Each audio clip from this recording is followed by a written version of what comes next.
বসি আমাদের সম্মানিত ঢাকা মহানগর উত্তর বিএনপির আহ্বায়ক সাহেব এবং গণপ্রজাতন্ত্রী বাংলাদেশ সরকারের মাননীয় মন্ত্রী মহোদয় ইতিমধ্যে আমাদের মাঝে উপস্থিত হয়েছেন। আমরা একটু সবাই বসে আর কথা না বলি, প্লিজ বসেন, সবাই বসেন।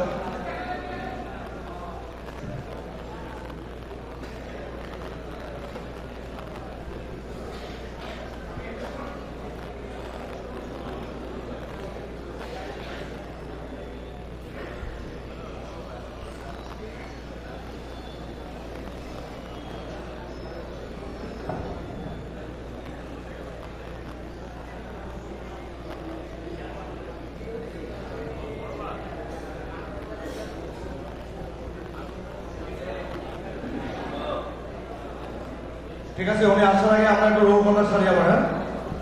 শাহালি থানা একটু দাঁড়ান, শাহালি থানা বিএনপি একটু কষ্ট